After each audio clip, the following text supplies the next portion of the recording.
Morning. I'm Morton Blackwell, president of the Leadership Institute, and it is my pleasure to welcome you here to this, our December Wednesday Wake Up Club breakfast.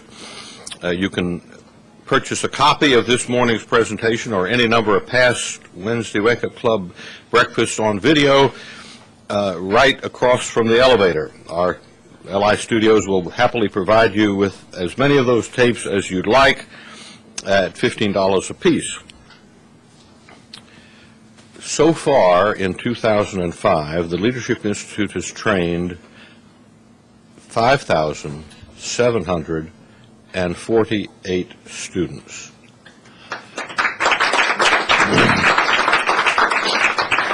We set a record last year, our 25th year last year, training 3,802. We have increased our enrollment this year by more than 50% in our 26th year, and the quality of our programs, the skill of our staff is responsible for that, and we have conducted this year already 255 of our training schools, an enormous number, far exceeding anything we've done in the past. And we've placed 110 job seekers through our employment placement program, as well as helped many other people, many other conservatives get jobs.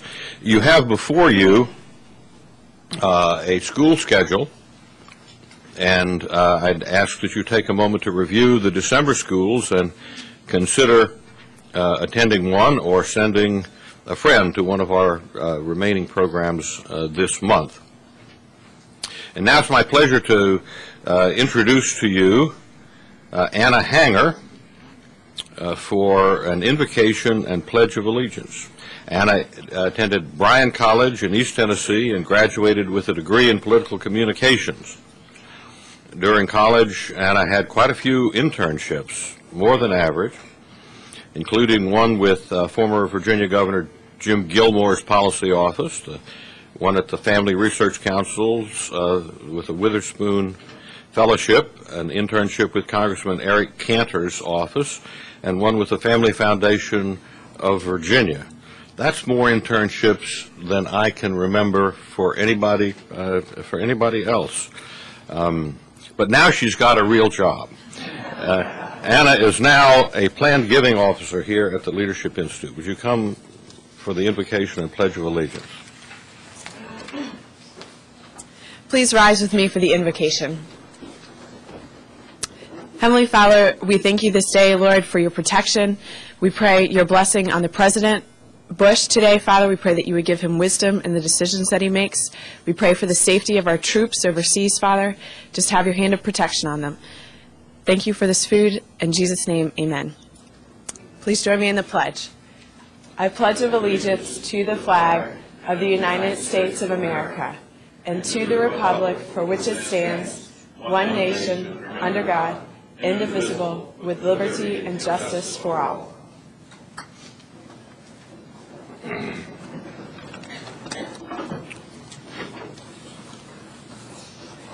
We do live in interesting times. I found a little item in this morning's Washington Times. There's a certain irony to this item. It's about the Marxist dictator of Zimbabwe. The article begins, widespread power outages struck Zimbabwe yesterday, blacking out much of President Robert Mugabe's State of the Nation address, in which he promised to address the country's chronic electricity shortages. Now I'm pleased to introduce to you Becky Turco for an update on the activities of the Youth Leadership School.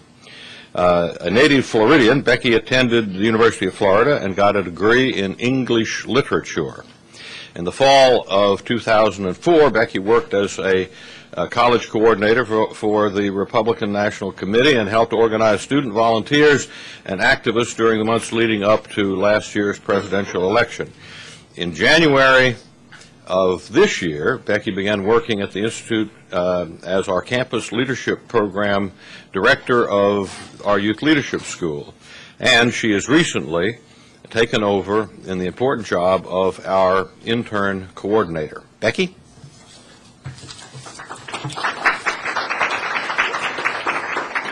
Good morning. Good morning. I'll try that again. Good morning. Good morning. Thank you. I would like to present you with some numbers from our most recent programs report. And actually, I have some great news.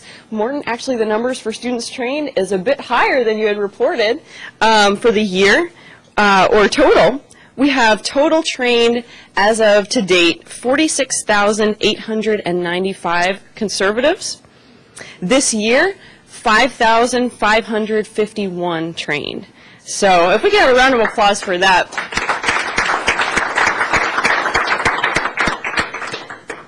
And I would like to just report on a few key, especially wonderful numbers that we've got. As you know, that we've broken the record for total students trained for the year concerning 2004, and also for total students trained ever several months ago. But we have continued in our progress to continue all the way through December to continue training more and more students to just blast that past goal out of the water. With our student publications school, we have successfully completed and begun 41 new student publications. Last year, that was 22, and this year we've trained 461 students in student publications type training. With our effective television techniques training, this year we have trained 709, whereas last year 244 was the total. So again, we are just blowing those numbers out of the water.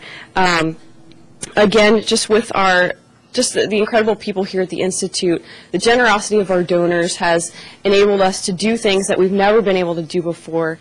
And so for that, we thank you very much. And just to end, I wanted to let you know also that with our Youth Leadership School, we had successfully completed 26 schools this year. And to finish out the year with a bang, we went to that bastion of conservative politics, University of Connecticut, and successfully trained 55 students at that youth leadership school. So we ended incredibly well with our youth leadership school as well. Thank you very much.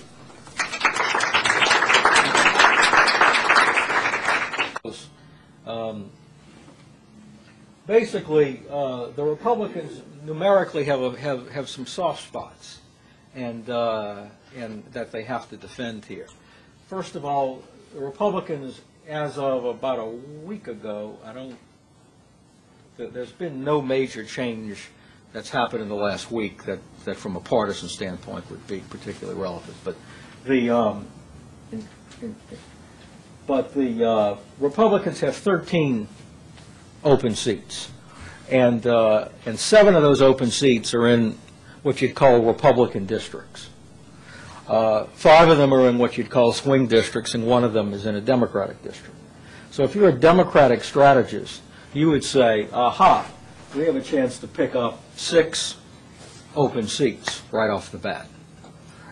Because if there is a win, that Democratic seat and those 5 swing seats that are open, should push heavily one way.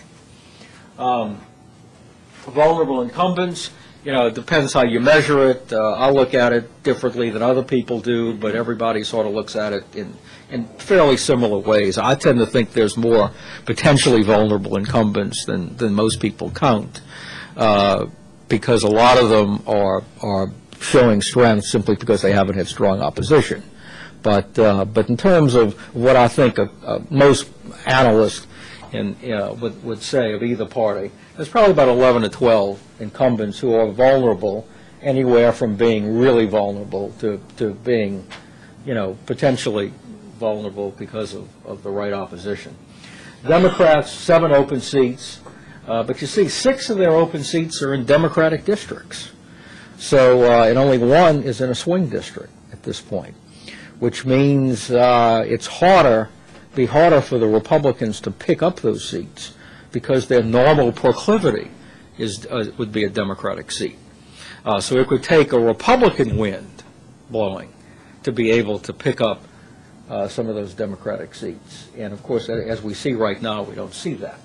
And one thing I should say, because I'm giving a lot of bad news to the Republicans here as we go through some of these elections. I think it's realistic, and I think got to be realistic, but the picture isn't always pretty in terms of gaining and losing. But the biggest thing the Republicans have going for them right now is the Democrats, and that the Democrats have yet to present themselves as a viable alternative to where the Republicans are. And some Democrats, a lot of Democrats understand that and believe that, and know that they can't make the big gains they have to make until they can present that viable alternative. And that's one of the things that's holding them back, because right now, when you ask voters their opinions of both political parties, they're giving negative ratings to both sides. It's a little more negative on the Republican side, but not a lot more. And what's hurting the Republicans now is that a majority of the voters, a strong majority of the voters, give negative marks to the Republican Congress and give negative marks to the Republican president and think the country's off on the wrong track. But they're not necessarily giving particularly high marks to the Democrats as a result of that. They're still giving negative marks to the Democrats. Now, vulnerable incumbents, they probably have 8 or 9 seats. Now, that's a normal thing to happen, because the Republicans picked up seats in the last election. So when you're picking up seats, that basically means you're electing people in difficult districts in close races. And when you do that, you know, the next time around, if the conditions aren't as good, they become vulnerable. And that's what we're seeing now. So for Democrats to win a majority, they need to pick up 16 seats, a net of 16 seats. You know, depending on what happens, the independent seat is Bernie Sanders in Vermont, who is not technically a Democrat, but he's a left-wing, you know, and proudly so, independent, a socialist, whatever he calls himself, and it's likely that whoever takes that seat in Vermont will also be caucusing with Democrats. But so anyway, they need to pick up 15 seats. If the Democrats can pick up these 6, and then that's 7, they still have to win 8 or 9 seats by beating Republican incumbents, if they don't have some more open seats that open up. Now, that's a hard thing to do, to beat 8 or 9 incumbents. It can be done. It's numerically possible, but it's a hard thing to do. So it's going to take more than just a light Democratic win to do that. It would take a pretty heavy Democratic win to do it. But is it mathematically possible? I think it is. I think it is. Will it happen? I don't think it's there yet, but it's something to watch. Looking at the Senate, the Republicans, from a numerical standpoint, are actually in pretty good shape in the Senate, even though they have some big incumbent problems in a few states right now. But you got Republicans only have 15 seats up. The Democrats have 18 seats. That's good for Republicans. You don't want a lot. I mean, you want to have a majority of the seats, but you never want more of them up in the next election, because that gives you the most exposure. And you certainly don't want a lot of them up in an election where things aren't going well in terms of trends. And the Republicans will benefit from that. They only have 15 seats up this time, and only 3 of them are in blue states. So that's not too bad. The Democrats have 18 seats up, but 5 of them are in Bush red states. So that means they have to play defense before they can go out and try to pick up new seats, more so than they have to in the House. Now, the problem is a Bush red state was measured in November of 2004 when he got 51% of the vote. Now, if he's polling 41% of the vote, then a lot of Bush red states in 2004 are now kind of, purpley and different colors. than they were from 2004, which means just because they were red in the last two elections doesn't mean they're going to be red next time. And the point I'm trying to make is this battle has not been won yet, and American politics is still up for grabs. Now, for the Democrats to win the Senate, they have to do the following. They have to run the table, basically. They have to hold Minnesota, which will be very difficult. Republicans, I think, have a half-decent shot pretty good shot at picking up the Minnesota Senate race. They have to beat Rick Santorum in Pennsylvania. They have to beat Mike DeWine. They have to beat Conrad Burns in Montana. They have to pick up Tennessee. And let's see, and they have to beat or switch Link Chafee in Rhode Island. And they also have to hold Cantwell in Washington and all their other potentially vulnerable incumbents.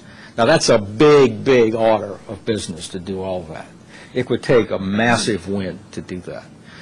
If you had to bet today, I wouldn't bet that the Republicans would lose the Senate, but there are, I think, probably 3 incumbents who could lose, and that could tighten these numbers up.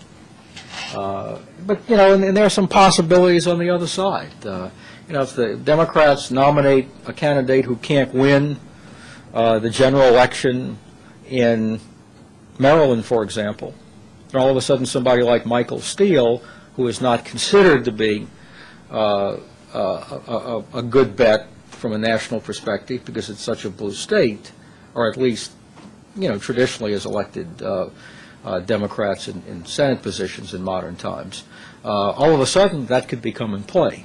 So, you know, you can see how these things can shift. And you know, 4 or 5 months from now, things could look very different. They could look a lot worse for Republicans. They could look a lot better. We're just trying to get a sense of what the starting point is for this next year. Let's look at the presidential election briefly, and then we'll wrap up. In terms of the presidential nomination, just a few thoughts on that. First of all, Republicans, as you know, have a tendency to nominate very well-known quantities for President of the United States. Rarely is some unknown underdog zoom up and become a presidential nominee. In fact, of the last 13 Republican presidential nominations, 12 of them have been won by incumbent presidents, incumbent vice presidents, former presidential candidates, or the son of a president. And in fact, all 8 of the last Republican tickets had a Dole or a Bush on it. So all of them, the whole from 76 on. So the point is that Republicans generally have people in place who are well-known, well-positioned for presidential nominations. The one exception, of course, was Barry Goldwater. He didn't meet any of those characteristics in 1964, built up one of the great grassroots campaigns of all times. I've always liked to distinguish between good campaigns and great campaigns. Good campaigns are when you win. Great campaigns are when you bring new people into the process. And even though Barry Goldwater lost that campaign by a wide margin, it was a great campaign because he helped remake politics with it. And he brought new people into the political process who had never been in before. But anyway, 12 of the 13 times, you know, the big known quantity was nominated. And in this election, who are the big known quantities? Cheney says he's not going to run, and I would believe that. Condoleezza Rice, the Secretary of State, says she's not going to run. Jeb Bush, the governor of Florida, who would normally be, if his name was Jeb Smith instead of Jeb Bush, he'd be a hot candidate today. In this particular case, having the big name actually is not a plus because a lot of people are concerned it's too much Bush. And he supposedly isn't running. Rudy Giuliani leads the national polls for the Republican nomination and is very well thought of. I don't think he can win the Republican nomination because I think he is at odds with the base of the Republican Party on too many issues, and I just don't think parties nominate people they're at odds with on those many issues, even though a lot of Republicans may like him, like his leadership skills. John McCain, you know, I'll say the same thing about John McCain now that I said about him in 2000. There's only one thing that will keep John McCain from winning the Republican presidential nomination, and that's Republicans. You know, I mean, Democrats love him, independents love him, the national press has canonized him, but, you know, can he win a Republican nomination? I don't think so. I don't think he can. Even though his numbers look pretty good, I don't think he can. So then you've got all the other candidates, Frist, Allen, Hagel, Brownback, Romney, Gingrich, Pataki, Huckabee, Barber. You could probably add some other names to it of potential candidates. So I think Senator Allen is in an interesting position because of all the candidates here on this list. He has an ability, I think. First of all, he's a former governor, and I'll explain why that may be important.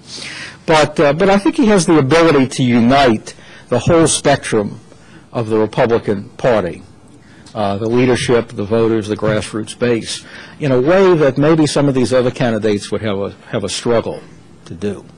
And so I think he's certainly an interesting candidate and somebody to watch. But who knows? It's certainly wide open. Then, you know, the Democratic side. You know, the big question is Hillary Clinton. You know, will she run or not? Most people think she will run. If she runs for the Democratic nomination, I would say bet on her. Frankly, I don't see who beats her for the Democratic nomination at this point. And I don't know if any of these guys who may run against her, if she does run, and maybe she won't run. You know, there may be some political or personal reasons we don't know about that she wouldn't run. But assuming she runs, almost 70% of voters who vote in Democratic primaries are African Americans or white women. And you tell me which one of these guys can touch her in either one of those constituencies. They can't. She's going to kill them there. She's going to raise the first $100 million faster than anybody. And her politics has been played very smart, very, very smart. So, so anyway, you know, of course, Mark Warner is the hot property since the Virginia governor's election. He is sort of positioning himself as the most moderate, I think, of all the candidates, and sort of a non-Washington, not unlike what Jimmy Carter and Bill Clinton did with many adaptations. So, you know, will Mark Warner run for president, or will he run for vice president? You know, John Edwards was running for president for a while, but all of a sudden he started running for vice president when he was still in the presidential race. Maybe Mark Warner will stand up and do it. Maybe he will pick up momentum. And even if Hillary Clinton is nominated, you know, I'm not sure he's not a bad choice for vice president. So the Virginia, the mother of the presidents, could very well have two hot candidates, one on each side of the fence. Al Gore. There's a lot of speculation within the Democratic Party that Al Gore may decide to get in the race, take Hillary Clinton on, and be the anti-war candidate. And I think that needs to be taken seriously. You know, I mean, I would still bet on Hillary Clinton surviving this, but you know, whether Gore would do that or not, who knows? And of course, Kerry, I don't think Edwards, Biden, you know, all these other candidates are potential runners too. So now, one thing interesting about these presidential candidates is almost all of them are senators, and we've only elected 2 U.S. senators, incumbent U.S. senators, president. And do you know who they are? A little history test this morning. Harding and Kennedy, 1920 and 1960. And since Kennedy was elected, now this is based on my count, and I'm not counting purely favorite son candidates here. But since Kennedy was elected, I've counted 41 incumbent U.S. senators have run for president, and every one of them have lost. Now, some of the last 8 presidents we've had were governors or former governors. The only one who wasn't was George Bush, 41. And, of course, 4 senators have actually won the nominations, Goldwater, Kerry, McGovern, and Dole. 10 incumbent senators were nominated for vice president, and 11 former senators over the years have been elected president, but not incumbent senators. So will the Senate jinx prevail, and and Zoom Mark Warner into the White House, or Bill Richardson, or Mitt Romney, or one of these other non-Senate candidates. We'll have to wait and see. But it's an interesting question. And I mentioned before, one of the things that Alan has going for him is that he is a former governor, so that he would meet the governor or former governor criteria, even though he is an incumbent U.S. senator. And the same thing would be true about Evan Bayh, who won 2 big elections in Indiana for governor and then for the U.S. Senate. So anyway, that's sort of the rundown. I hope I haven't depressed everybody too much this morning, but that's sort of the way I see it. And if anybody has any questions, as long as they're not difficult, I'm happy to entertain them. Yes. Excellent presentation. Thank you. Really took my hat off. I have 3 quick questions, if it's not too much. First, on the abortion thing, partial birth abortion, late term abortion are 2 different topics. If you could address that. Also, where do you put Chris Smith, Congressman Chris Smith, in that matrix you had? He's in a Democrat district, but he's been reelected for years. And also, could you handicap the Melissa Bean seat out in Illinois? Okay. Very contentious. Let me see what do I have on that. I don't know if I have any. First of all, in the case of Smith, I don't have Smith as one of the vulnerable incumbents. I do have Melissa Bean as one of the vulnerable incumbents, right at the edge of it. I mean, right at the heart of being a toss-up race. So that's a tough race that they're going to have to defend. And again, it depends on the wind blowing. In that particular race, it wasn't a wind blowing race. It was, the incumbent was just not, a particularly great candidate, and got caught in the switches on that. Yeah. Yes. Yes. What effect do the Katrina and the storms have in 2006 and 2008 in Louisiana, Mississippi, and maybe Florida? Yeah. Well, Florida. Generally, what I've seen, Florida is probably the least connected with Katrina, because Florida has big hurricane issues all the time. And from what I have seen, I think the voters in Florida are generally pleased with Governor Bush's leadership in dealing with those things. And I think he's mastered it pretty well. So I don't think that hurts Republicans there. Although the polling in the open governor's race in Florida indicates that it has tightened up some. Now, I mean, he's not running. It's an open race. But Republicans would still be slightly favored to win the Florida governorship. And I didn't mention it, but governorships, Republicans could take some big hits on that, because they have a lot of open governorships this time up. Places like California could be rough. New York is going to really be rough. Massachusetts, a lot of blue states that Republicans elected governors in are going to be tough to hold. But anyway, going into Mississippi, everything I have seen indicates that Haley Barbour has strengthened his position in the state as a result of Katrina. That people feel like he's demonstrated strength and competence, and he's been on top of things. And as it goes now, I think that he's strengthened his position. Now, things are moving very slow all over, and will that change or not? It's a big question. In Louisiana, there's a lot of question about how will this affect the makeup of the electorate. Who will come back? There's hundreds of thousands of people been displaced, many of them outside of the state, and a lot of them outside of congressional districts and parishes and the whole bit. And there's a lot of speculation on it, and I don't choose to engage in that speculation yet, because nobody knows. Nobody knows, and I'm not sure a rush to judgment there is going to prove that accurate. But I think that that whole Katrina issue had a bigger impact on national politics than people think. I think that it has really shaken the confidence of the American people in how this government can perform in difficult situations. And I don't think that's helped the president's ratings on Iraq. And the other thing, and people, I haven't been out of the country since then, but a number of people who have been out of the country since then, in fact, I've had some Republican members of Congress tell me this, say that they're just picking up a lot of very negative feedback from countries around the world saying, my goodness, if you people can't protect your own people and deal with something like that, you know, how can you extend this power and all these things you want to do outside of the country? And I think that's something that has to be dealt with. Yeah. Two more questions. Yeah. Over here. A lot of people I've heard suggest that Bush should change his staff to get a whole new team in, if that would help. I wonder what your opinion of that is. Well,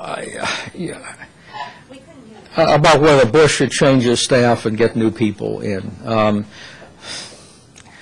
I mean, ultimately, you know, the president has to make the decisions, and, you know, oftentimes staff people will go in and 3 of them want to do it one way, 3 of them want to do it another way, and they may all be equally brilliant with great arguments, but somebody's got to make the decision. I'm not sure changing staff is necessarily the best solution. I mean, now that doesn't mean if somebody isn't performing, they shouldn't get rid of them.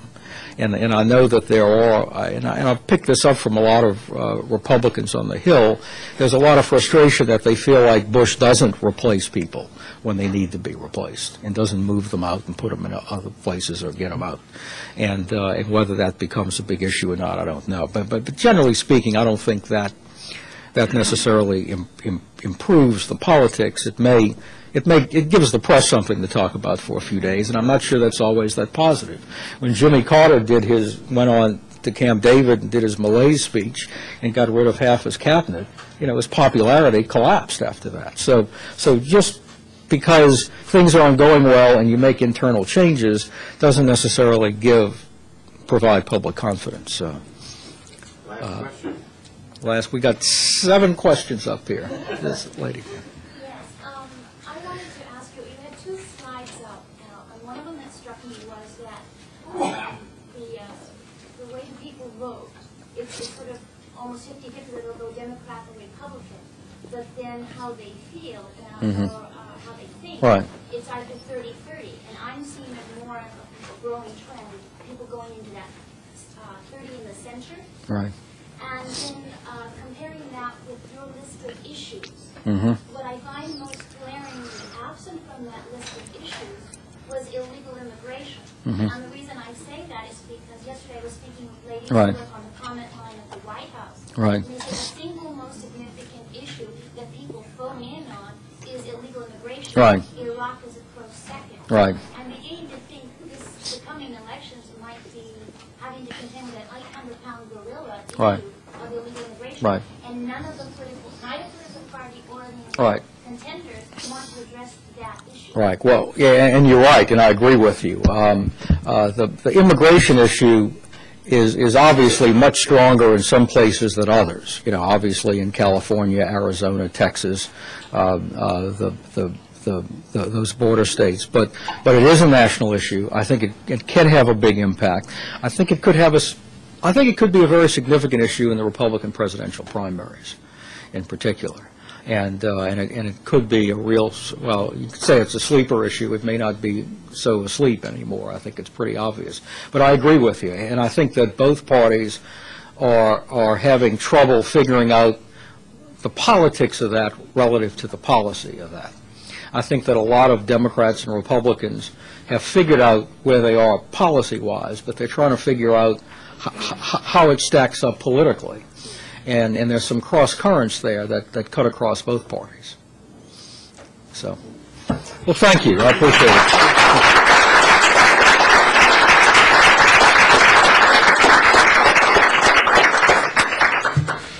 Well, thank you, Ron, so much.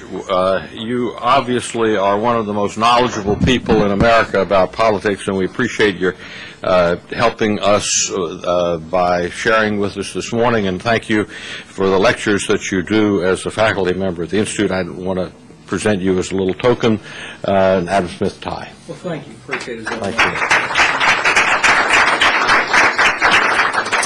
Ladies and gentlemen, please join us on Wednesday, January 4th.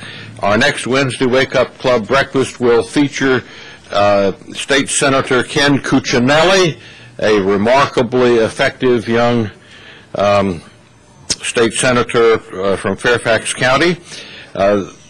Christy Meade, where are you? Here's Christy. Christy Meade is here and will be delighted to give anybody who wishes a tour at the conclusion of the breakfast.